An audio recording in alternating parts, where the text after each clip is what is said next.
কেউই আইনের ঊর্ধ্বে নয়। তিনি মুখ্যমন্ত্রী হতে পারেন, তিনি চোর ডাকাত হতে পারেন, তিনি প্রধানমন্ত্রী হতে পারেন, এগুলো বিচার্য নয়। আদালতের কাছে উনি গিয়ে বসে থাকবেন ৫ জন দর্শকের মতো, এছাড়া আর কি? আসলে উনি ক্রমশ প্রমাণ করছেন যে ওর একটু মানসিক গন্ডগোল আছে। আসলে এই রাজ্য সরকারের যারা ক্ষমতা আছে তাদের তো স্বস্তি, অস্বস্তি, সৌজন্য, ভদ্রতা এসব বোধই নেই। রাজ্যের কোনো যুক্তিই নেই। এরপর তো গুন্ডারা বলবে। তদন্ত করতে গেলে গুন্ডারা পুলিশকে পিটিয়ে দিয়ে বলবে, "তুমি যাও, তুমি আমার ব্যক্তিগত পরিচয়ে হাত বোলাচ্ছ কেন?" বোধ বুদ্ধিই নেই। কি করে বোধোদয় হবে? ওর একটাই মানসিকতা, সেটা হচ্ছে কি করে গুন্ডামি করব, কি করে অশান্তি সৃষ্টি করব, কি করে তোলাবাজি করব, এর বাইরে উনি ভাবতেই পারেন না। দেখুন, আমি বহুবার বলেছি এই রাজ্যের মুখ্যমন্ত্রীর মস্তিষ্কের গন্ডগোল আছে। আমার কথাটা অনেকে খুব সিরিয়াসলি নিচ্ছেন না। কিন্তু উনি যা আচরণ করছেন, যা কথাবার্তা বলছেন, মস্তিষ্ক বিকৃতি ছাড়া এটা হয় না। কাটমানি উপার্জনের রাস্তাটা বন্ধ হয়ে গেছে, ৩০ জন মারা যাক কি ২৫ জন মারা, এতে মমতার কিছু যায় আসে না। প্রথম কথা, যে সমস্ত আবেদন হয়েছে সুপ্রিম কোর্টের কাছে, তার ভিত্তিতেই সুপ্রিম কোর্ট বিচার করবেন। আমার মনে হয় মূল বিচার্য বিষয় হবে যে এইরকম একটি তদন্তকারী সংস্থা তদন্ত চলাকালীন সাংবিধানিক পদে দায়িত্বপ্রাপ্ত কেউ বাধা দিতে পারে কিনা, সেটাই মূল আলোচ্য বিষয় হবে। এর বাইরে তো আলোচনা করার কিছু নেই। আপনি একজন বর্ষিয়ান আইনজীবী, মুখ্যমন্ত্রী একজন রাজ্যের প্রশাসনিক হেড, তার যখন এরকম, তার থেকে যেরকম তার যখন এই ধরনের আচরণ লক্ষণীয় হয় যে কেন্দ্রীয় তদন্তকারী সংস্থা তারা যখন একটি তদন্তে গিয়েছেন সেই সময় তিনি যে ইন্টারাপ্ট করলেন, সেক্ষেত্রে কি বাড়তি কোনো সুযোগ সুবিধা পাবেন মুখ্যমন্ত্রী হিসেবে? কেউই আইনের ঊর্ধ্বে নয়। তিনি মুখ্যমন্ত্রী হতে পারেন, তিনি চোর ডাকাত হতে পারেন, তিনি প্রধানমন্ত্রী হতে পারেন, এগুলো বিচার্য নয়। বিচার্য বিষয় হচ্ছে যে আইন হচ্ছে সবার ঊর্ধ্বে। এখন আইন ভঙ্গ যদি কেউ করে, তাকে আইনি পথেই সাজা দিতে হবে। যেটা আমরা আশা করি, সাধারণ মানুষ আশা করেন যে যারা সাংবিধানিক পদে যাচ্ছেন তারা অনেক বেশি নিষ্ঠার সঙ্গে, নৈতিকতার সঙ্গে, সততার সঙ্গে আইনটা কার্যকর করবেন, কেন তাদের ভূমিকা মানুষের কাছে দৃষ্টান্তমূলক হয়। দুর্ভাগ্যজনকভাবে আমরা আমাদের ভারতবর্ষে সাম্প্রতিককালে যাদের দেখছি, যারা ঘটনাচক্রে সাংবিধানিক পদে যাচ্ছেন, সে বর্তমান প্রধানমন্ত্রী বলুন আর রাজ্যের মুখ্যমন্ত্রীকে বাদই দিন, রাজ্যের মুখ্যমন্ত্রী তো চিরকালই বিশৃঙ্খলা সৃষ্টিকারী, অন্যায়, দুর্নীতি এসবের পক্ষে দৃষ্টান্ত স্থাপন করেছেন। আর দেশের প্রধানমন্ত্রী তো শেষ পর্যন্ত যা হলো অ্যাপস্টিন ফাইলের পর, তখন আমাদের তো কোথাও মুখ দেখাবার জায়গা নেই। স্যার, আমি আমি বলব যে জনসাধারণ একটি প্রশ্ন করেছে। আমরা জনসাধারণের কাছ থেকে একদম ডাইরেক্ট আপনার কাছে এই প্রশ্নটার উত্তরটা চাইবো যে মুখ্যমন্ত্রী নিজে যে যুক্ত ছিলেন, আমি একটু আগেই যে প্রশ্নটা করলাম, আ আ মুখ্যমন্ত্রী নিজে যুক্ত থাকায় এই শুনানি কি মামলার গতিপথে একটা টার্নিং পয়েন্ট কিছুই না, এগুলো কে যা আবোল তাবোল বলে।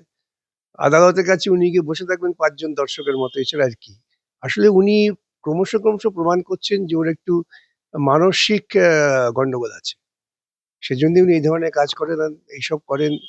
আসলে একদল বা অন্ধভক্ত তৈরি হয়েছে তো, যারা মনে করেন যে প্রধানমন্ত্রী কারো সুরের জন্য নাচলে সেটাও ভালো, মুখ্যমন্ত্রী চোরেদের জন্য দাঁড়িয়ে সওয়াল করলে সেটাও ভালো। সেই ওই একদল তথাকথিত ভক্তদের সন্তুষ্ট করবার জন্য এই ধরনের বেআইনি কাজগুলো এরা করেন। মুখ্যমন্ত্রী নিজে যুক্ত থাকায় যদি নিজে যুক্ত ছিলেন, আইনের চোখে মুখ্যমন্ত্রী কি এখানে সরাসরি প্রধান নাকি সরাসরি দায়বদ্ধ? দেখুন, যখন কেউ একজন কোনো সাংবিধানিক পদে দায়িত্ব নেন, তাকে তো শপথ নিতে হয়। তখন তার সাংবিধানিক পদের পরিচয়টাই পরিচয়, অন্য কোনো পরিচয় নেই। এই বোধটা যাদের নেই, তারা প্রকৃতপক্ষে আইন এবং সংবিধানের প্রতি অশ্রদ্ধা প্রকাশ করছেন। যে আমি এখন মুখ্যমন্ত্রীর ভূমিকা, আমি তখন তৃণমূল নেত্রীর ভূমিকা, এই সমস্ত ছেলে ভোলানো কথাটা হচ্ছে প্রকৃতপক্ষে প্রবঞ্চনা করার একটা অদ্ভুত কৌশল। আমি বলব শুনানিতে যদি মানে আদালত যদি কড়া পর্যবেক্ষণ দেয়, তা কি রাজ্য সরকারের জন্য অস্বস্তিকর একটা বার্তা হবে? স্বাভাবিক। আসলে এই রাজ্য সরকারের যারা ক্ষমতা আছে তাদের তো স্বস্তি, অস্বস্তি, সৌজন্য, ভদ্রতা এসব বোধই নেই। বোধহীন কিছু মানুষ যারা ক্ষমতায় বসে আছেন। এখন তার জন্য আমরাই দায়ী, সাধারণ মানুষ যারা এরকম বোধহীন লোকেদের আমরা ক্ষমতায় বসিয়েছি। মূলত দায়টা আমাদের, প্রজাতন্ত্রে তো অধিকার আমাদের দিয়েছিল। এখন আমরা যদি এই সমস্ত নির্বোধ লোকেদের ক্ষমতায় বসাই, তো তার ফল ভুগতে হবে। শুনানিতে তাহলে কি রাজ্যের যুক্তি দুর্বল হয়ে পড়বে বা দুর্বল হয়ে রাজ্যের কোনো যুক্তিই নেই। এরপর তো গুন্ডারা বলবে, তদন্ত করতে গেলে গুন্ডারা পুলিশকে পিটিয়ে দিয়ে বলবে তুমি যাও, তুমি আমার ব্যক্তিগত পরিচয়ের হাত বোলাচ্ছ কেন। মমতা সেই দৃষ্টান্ত স্থাপন করছেন। মমতার দৃষ্টান্তে অনুপ্রাণিত হয়ে দেখেছেন না শাহজাহান কি করেছে, এবং তারপরেও বিভিন্ন জায়গায় যখনই পুলিশ ধর্ষকদের ধরতে চাইছে বা তোলাবাজদের ধরতে চাইছে সেখানে পুলিশ আক্রান্ত হচ্ছে। তারা মনে করছে তোলাবাজ ধর্ষকরা যে আমাদের নেত্রী মুখ্যমন্ত্রী, তিনি যখন এই সমস্ত কাজ করতে পারেন তাহলে আমরা পারবো না কেন। এই মামলায় নৈতিক দায় আর আইনি দায় দুটোর ফারাকটা ঠিক কোথায় দাঁড়াচ্ছে? কোনো ফারাক নেই। আইনি দায়টাই সবচেয়ে বড় নৈতিক দায়। আমরা যে কথা বলি, আইনটা তো সেই জন্য হয়েছে যারা সকলের ক্ষেত্রে একটা নিজস্ব নীতিবোধের উপর দাঁড়িয়ে আছে, এটা ব্যক্তিগত সম্পর্ক নয় যে যেখানে আইনের থেকেও বড় কথা হবে ব্যক্তিগত নীতিবোধ।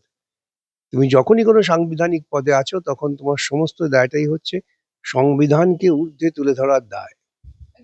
আপনি নিত্যদিন হাজারো একটা মামলা করেন, সুপ্রিম কোর্টে নিত্যদিনের যাতায়াত বলা চলে।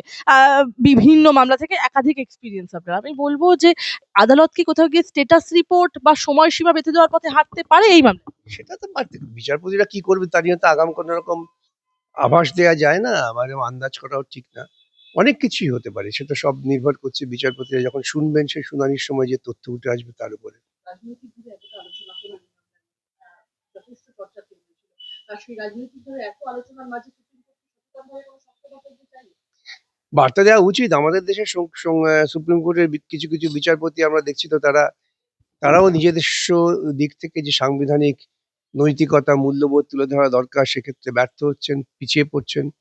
সুতরাং কি হবে না হবে সেটা তো আগাম কিছু বলা যায় না, কিন্তু সব থেকে বড় দায়িত্ব হচ্ছে, আবারও বলি, প্রজাতান্ত্রিক ব্যবস্থায় জনগণের, যারা তাদের মতামত দিয়ে মানুষকে নির্বাচিত করেন তাদের ভাবতে হবে যারা কাদের নির্বাচিত করছেন এবং কেন নির্বাচিত করছেন।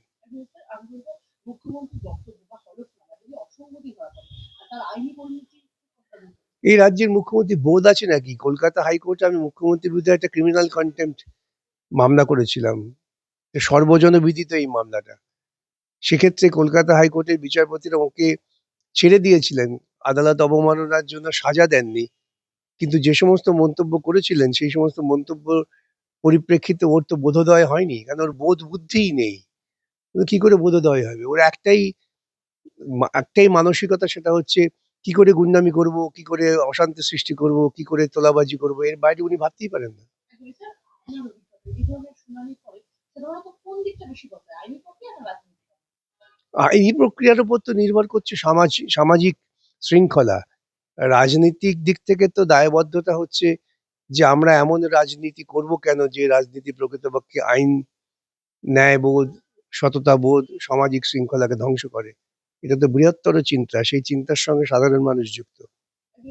অ্যাজিটেশন করলে দিমাগ খারাপ করে দিতাম। একদম বঙ্গভবনে গিয়েই পুলিশের ওপরে চড়াও হলেন মমতা বন্দ্যোপাধ্যায় এবং বলছেন যে, "আপনারা আমাকে দেখে পালাচ্ছেন কেন? যাদের মৃত্যু হয়েছে তাদের পরিবার এসেছে। আমরা কোনো বিক্ষোভ দেখাতে আসিনি। বিক্ষোভ দেখালে আপনাদের মাথা খারাপ করে দিতাম। যদি আমাদের সঙ্গে আপনারা এমন করেন, আমরাও জানি কি করতে হবে। এরা কি রাস্তায় থাকবে? যেখানে ওরা আছে সেখানেই আপনারা বিরক্ত করছেন।" কি বলবেন? দেখুন, আমি বহুবার বলেছি এই রাজ্যের মুখ্যমন্ত্রীর মস্তিষ্কের গন্ডগোল আছে। আমার কথাটা অনেকে খুব সিরিয়াসলি নিচ্ছেন না, কিন্তু উনি যা আচরণ করছেন, যা কথাবার্তা বলছেন, মস্তিষ্ক বিকৃতি ছাড়া এটা হয় না, এটা বুঝতে হবে। উনি এত খুব ব্যাকুল হয়ে পড়েছেন শুনলাম, কি কারা মারা গিয়েছেন। নিঃসন্দেহে যারা এসআইআর জন্য মারা গিয়েছেন খুব দুঃখের। এসআইআর এর এই উত্তেজনা তৈরির নায়িকা তো উনি। এসআইআর এর উত্তেজনা হচ্ছে কেন? এসআইআর থেকে বলা হচ্ছে যে এখানে অনুপ্রবেশকারী আছে। অনুপ্রবেশের তত্ত্বটা কে খাড়া করেছিল? ভারতবর্ষের বুকে অনুপ্রবেশের তত্ত্বটা প্রথম তিনি খাড়া করেছিলেন যখন তিনি বিজেপির সঙ্গে এক বিছানায় শুয়ে থাকতেন। আজকে রাজনৈতিকভাবে বলছি, আমি ব্যক্তি প্রসঙ্গ আসছি না, সহচরী আগে যে বলতে বোঝায়, বিজেপির রাজনৈতিক সহচরী ছিলেন।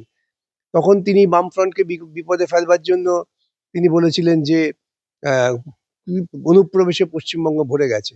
আজকে তো সেটাকেই বিজেপি অস্ত্র করছে। বিষবৃক্ষটা তিনি বপন করেছেন।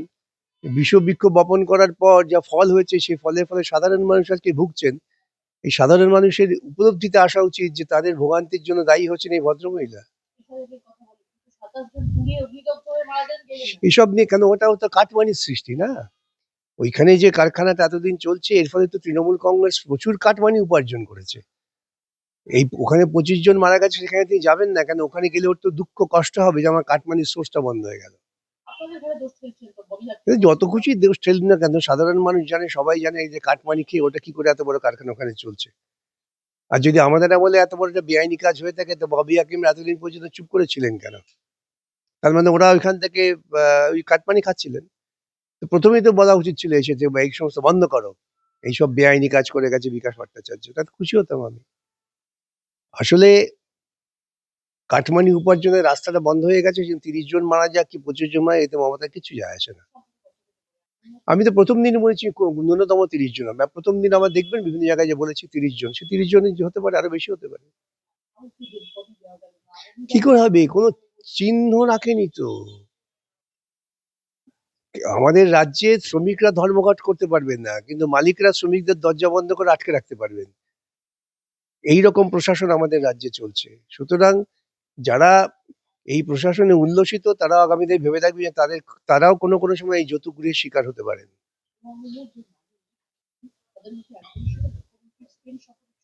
আরে যত দুর্নীতিগ্রস্ত লোক তারাই সব মুখ্যমন্ত্রী সহচরী, এটা বোঝেন না কেন? এটা নিয়ে তো এত ভাববার অবকাশ নেই। এটা একটা স্বতঃসিদ্ধ ব্যাপার। দুর্নীতি, গুন্ডামি, ধর্ষণ মানেই মুখ্যমন্ত্রী সেখানে আছেন।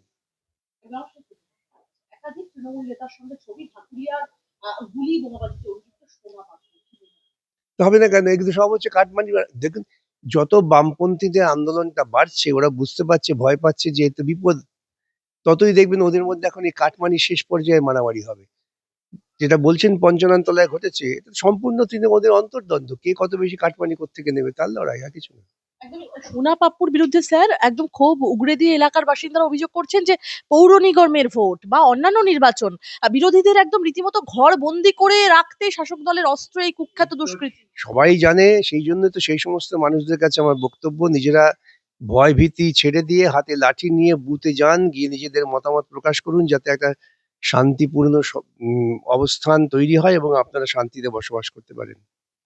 গুলি বোমাবাজি রবিবার রাতে উত্তপ্ত হলো কিছু একজন কাকুলিয়া রোড এলাকা দখল থেকে শুরু করে হামলা বলে অভিযোগ স্থানীয় বাসিন্দাদের। আর এই এলাকা দখলের চেষ্টার অভিযোগ হচ্ছে সোনাপত্র দলের বিরুদ্ধে একাধিক নির্বাচন। তো উঠবেই তো, এটা সব ঘরোয়া তৃণমূলের ঘরোয়া ঝগড়া, এটা আর কিচ্ছু না। এই ঘরোয়া ঝগড়াটা থাকবে।